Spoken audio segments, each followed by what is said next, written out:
situación hídrica en la provincia de Córdoba no solo atañe a los ciudadanos, a la industria que es el turismo, los sectores del turismo, sino que comienza a afectar también al sector productivo, en este caso al cordón verde de la ciudad de Córdoba. Y queríamos saber qué tienen para decir quienes investigan precisamente el fenómeno hídrico en la provincia de Córdoba. Están con nosotros el ingeniero Jorge Eduardo González, que es de la Secretaría de Asuntos Hídricos de la provincia, la doctora Silvina Sayago, que es integrante de la Comisión Técnica de Agua y Saneamiento. Gracias por venir a ambos. Gracias. Ingeniero, ¿cuánto hace que está en el tema hídrico usted? Yo estoy trabajando desde la Dirección Provincial de Hidráulica desde el año 85, hace 26 años. 26 años. ¿Vio alguna vez una situación como la que está actualmente? Exactamente como la que está actualmente. No. Ha habido algunas crisis hídricas, pero en un contexto de que la demanda de agua era mucho menor. Estamos hablando hace 20 años atrás, claro. Había algunos problemas con la sequía, pero la situación era totalmente distinta. Hoy la demanda se ha multiplicado exponencialmente, entonces es mucho más sensible a los cambios climáticos la situación hídrica de la provincia. En este momento se consume, por la forma que está esquematizado el consumo y el abastecimiento de agua potable a la ciudad de Córdoba y el riego, prácticamente nos consumimos todo el lago San Roque y un poco más por año, ¿no? Hay una distribución, digamos, no igualitaria entre lo que es abastecimiento de San Roque, que es toda la zona norte y oeste, que se abastece el 73% de la ciudad de Córdoba, respecto del abastecimiento del lago de los Molinos, que se abastece la zona sur, y que solamente hay un 27%, digamos, de cobertura de ese lugar. Ahora, digo, ¿por qué se corta el sistema de riego capital con la importancia que eso tiene para el sector productivo? Bueno. A ver, doctora. Sí, ¿por qué se corta? Y se corta porque no se previó. O sea, ¿qué decimos? Por ahí se plantean, ¿está bien o está mal el corte? ¿No? Sostenemos que está mal el corte. Está mal el corte que después podemos justificarlo desde el punto de vista técnico, pero está mal el corte porque le quita previsibilidad a la producción pecuaria. En este caso se plantó, se cultivó teniendo en cuenta una determinada cantidad de agua que los regantes iban a utilizar y que es lo que ahora se ha cortado, priorizando obviamente como objetivo el agua potable. Y así lo establecen los usos dentro de la legislación y el Código de Agua. No obstante, para una provincia que tenga certeza, que tenga seguridad jurídica, debió preverse. Y si se hubiesen tomado las medidas, que seguramente explicará mejor el ingeniero González acá, las medidas necesarias, esta situación nunca debió haberse llegado. Porque nosotros tenemos que recordar, hacer memoria. Para hacer memoria, nosotros en el año 2009 vivimos una crisis grave en materia hídrica. En ese momento, ¿qué fue lo que se planteó? Fue salir a poner los medidores que iba a colocar. Entonces, si recuerde, la población debería recordar el ERCEP, una política de poner multas y poner medidores. Fue a los usuarios del agua potable que se castigó en ese momento. Hoy es a los regantes del cinturón verde. Vemos que siempre la falta de política y la falta de inversión termina en estos sectores, el agua potable o el riego. Creemos que ninguna de las dos cosas corresponde. ¿Cuál es la solución entonces para evitar que precisamente un sector productivo de la ciudad tenga que soportar constantemente este problema? La solución, digamos, es grande y, digamos, no es compleja. Es más estructural. Es estructural, exactamente. Yo explicaba recién que el 77% de la ciudad de Córdoba se abastece de San Roque y un 27% desde los Molinos. Si esta distribución de consumo fuera 50 y 50, por ejemplo, habría, digamos, no estaría tan sobrecargado la cuenca San Roque y tendríamos, digamos, una mayor flexibilidad, digamos, ante las sequías de una cuenca y la otra, por ejemplo, ¿no es cierto? Hoy por hoy, nosotros precisamos que el lago San Roque termine a fin de la temporada de lluvias totalmente lleno. Claro. Y nos consumimos todo el lago durante el transcurso del año. Durante el año se consumen 200, un poco más del volumen, se consumen 200 hectómetros cúbicos aproximadamente.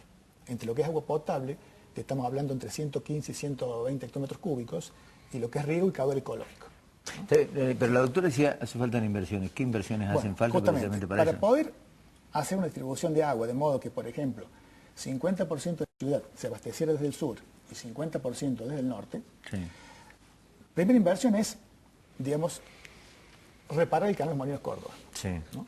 En este momento ese canal se empezó en los años 70 a construir. Dicen que ahora hay inversiones ahora para eso. Quieren hacer una inversión, yo no creo que, digamos, que den los tiempos para... O sea, obviamente los tiempos no dan, y esa obra por sí sola tampoco sirve. Yo le voy a explicar por qué. O sea, en este momento, el canal Los Molinos Córdoba se utiliza para dar riego a una parte de la zona sur Sí. y para abastecer de agua potable o de agua cruda para agua potable la planta de Bower. Sí. La planta de Bower tiene una limitación que son 2,5 metros cúbicos por segundo. En este momento, la capacidad del canal da para abastecer esa planta, incluso no está trabajando al 100%. ¿Por qué? Porque abastece un sector de la ciudad. Claro. ¿No? Entonces, ¿qué es lo que proponemos nosotros? Que se abastezca el 50% de la ciudad como mínimo desde el sur. Pero para ello hay que, primero, arreglar el canal Los Molinos Córdoba para que pueda transportar el agua necesaria. Que como mínimo deberían ser 5 o 6 metros cúbicos por segundo. 7. Hoy está en 3. Hoy está en 3 más o menos. Sí. Se hizo para 2 el primer tramo, que llegaran 8 a Córdoba y apenas llegan 3 hoy. ¿No? Es una... Nada. Nada, muy grande. Y a su vez es muy crítico la situación del canal porque está permanentemente amenazando con roturas. Atraviesa una zona de muchos mallines, terreno muy complicado. Cuando hay precipitaciones, las lluvias que las corrientes lo llenan de tierra, bueno, una serie de problemas técnicos que hay que solucionar. Entonces, una solución, o la primera parte de la solución, es reparar el canal Los Molinos Córdoba. Sí. Para devolver capacidad, digamos, 5, 6, 7, 8 metros cúbicos. ¿La segunda? La segunda es aumentar la capacidad de la planta Bower, ¿no es cierto?, para que pueda abastecer a una mayor superficie de la ciudad. Y la tercera, hay que hacer alguna adecuación de las redes de Córdoba Capital. ¿No? Porque hoy, digamos, aunque tuviéramos la planta de Bower con una producción posible de 5 o 6 metros cúbicos por segundo y el canal de Los Molinos Córdoba totalmente reparado, como están esquematizadas las redes, no daría para digamos, abastecer la mitad de Córdoba o más de la mitad de Córdoba. Para ello hay varias soluciones posibles, ¿no es cierto? Una sería, por ejemplo, hacer un nexo desde Bower hasta la ex planta Suquía, un acueducto para de ahí distribuir al resto de la ciudad. A su vez, respecto del canal del sistema de San Roque, que también toma agua para riego, no es que, digamos, con esta solución podemos manejar todo. ¿no es cierto? Me quiero detener en el tema del lago San Roque. ¿Cómo quedó el tema del lago San Roque? Porque ahí detrás del lago San Roque hay toda una sucesión de hechos. Bueno, se empezó, hubo una intención de empezar con algunas liberación de los perilagos. Sí. Lo que, si usted me pregunta por la cota 38, Sí. bueno, eso fue una resolución del año 2001 que en principio se preveía bajar a la cota 33, después Sí. no quedó en nada, es más, el ingeniero me va a precisar, se está permitido hasta la cota 30, hasta el 35. Hasta 35, sí. Sí. ¿Pero por qué? Porque ese emprendimiento al final no se realizó. No, tampoco se realizó la liberación de todos los terrenos de dominio público que había ahí. Claro. O sea, se empezó un plan de amojamiento, se delimitó y quedó todo inconcluso, lo mismo que pasa en Los Molinos y en todos los embalses de la provincia. Siguieron invadiendo y se siguieron apropiando en la cuestión de ordenamiento territorial. Ahora, ¿por qué ahora con 10, 13, 15 pozos que se piensa hacer en el sector productivo se soluciona todo el tema? Bueno, evidentemente esto es una... Acá permanentemente en esta provincia se va atrás de problemas. Llegó el problema y vemos cómo lo solucionamos. Con un grado de improvisación inaudito como estamos hablando del recurso hídrico. Hoy, si usted me pregunta, si le pregunta a los técnicos ingenieros en materia, decir, bueno, y algo hay que hacer. Evidentemente que hay algo hay que hacer, porque si no se pierde la cosecha, claro, se pierde la actividad productiva de un montón de familias que viven de eso y también con todo lo que se implica, hablando de toda la población en general. Bueno, entonces hoy van a salir a buscar eso, porque el problema acá no es la falta de plata. O sea, plata está. El tema es que no se establece un plan integral para poder resolverlo. Y hoy van a ser las perforaciones. ¿Quiénes son los responsables de esto? Claro, bueno, la Secretaría de Recursos Hídricos. Bueno, ¿y quién está en el frente de la Secretaría? Luis Salomón. Luis Salomón, sí. Sí, ¿y qué hace Salomón?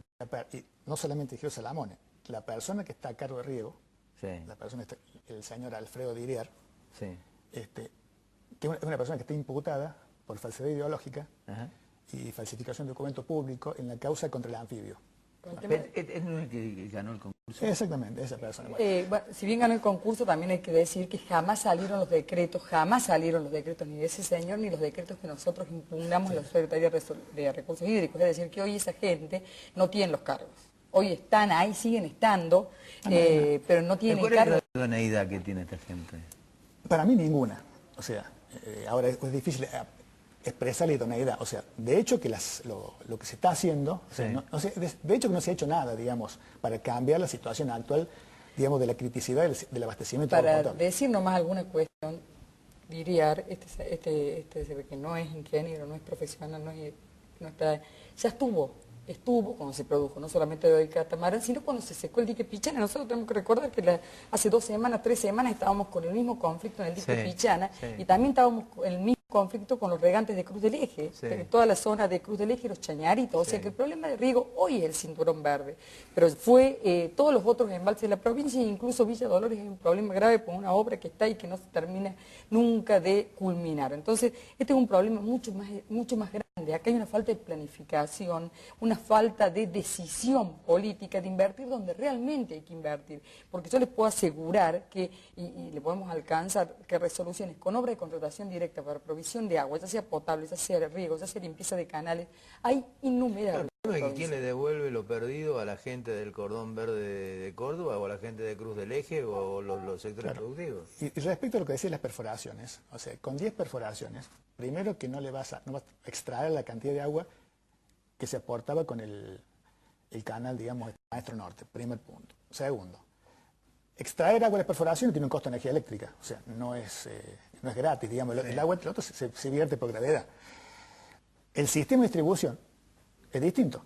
O sea, tenía un ingreso a los campos, ahora va a tener otro, pues la perforación estará donde, digamos, más adecuada desde el punto de vista de la napa subterránea. O sea, y repito, con 10 perforaciones, que tampoco se hacen en 5 minutos, o sea, ni en 10 días, ni en un mes, o sea, hay que, primero, hacer un estudio, no es ir a perforar en cualquier lado y después no hay agua o el agua es mala, hay que hacer un estudio, de la cantidad de agua disponible subterránea en esa zona, para ver cuánta agua vamos a poder extraer sin agotar las napas, y después ver una planificación de dónde colocamos los pozos.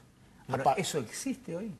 Esto existe, digamos, han salido ante esta medida de que hay una crisis hídrica, han cortado el riego y salen a conformar a los productores con que le van a hacer 10 perforaciones. O sea, ningún estudio que yo conozca previo hay de que se piensen hacer perforaciones, digamos. Mire, Ricardo, yo por la experiencia, si allá acá vamos a despojar maldito abogado, ingeniero, si trabajamos o no en la Subsecretaría de Recursos Hídricos. Hubo un caso de Sal Si Puedes, hace un tiempo atrás, hace un tiempo donde hubo muchos vecinos que denunciaban. Nosotros decíamos en ese momento, a partir de la crisis del año 2009, si no se hacen las obras necesarias, mal podemos seguir autorizando emprendimientos y dando nuevas autorizaciones y facilidad de agua para el loteo. No obstante, desde la subsecretaría salían a decir, no, pero vamos a hacer perforaciones. Hoy el problema en Sal Si Puedes es gravísimo y lo están planteando los mismos responsables de la cooperativa de Río Ceballos que tienen que proveer el agua. O sea, la experiencia nos va demostrando que esto de trabajar por atrás de los problemas, ir tratando de buscar soluciones que son más de tipo de conformar a diferentes sectores, no nos han dado resultados. No, incluso en el año 2009, sobre fin de año, cuando estaba la crisis hídrica bastante importante, el propio ministro salió a decir que se iba a hacer el canal Mario Córdoba, en el 2009, ¿no es cierto? Que llovió y como que pasó el problema, a final del verano, o sea, a principios de 2010, no sé si se recordará, aparecieron grandes inundaciones en el sur. Y salieron a hablar de los consorcios canaleros que iban a hacer ciertas obras. O sea, es como que hay un problema que viene de la naturaleza, se tira una solución, digamos, para hacer una conformidad política, pasa el problema y después se no hay política, por supuesto. Correctamente. Así es. Doctora, ingeniero, muchas gracias por venir. No, gracias. Muchísimas gracias, doctor. Vamos al cierre con los auspicios.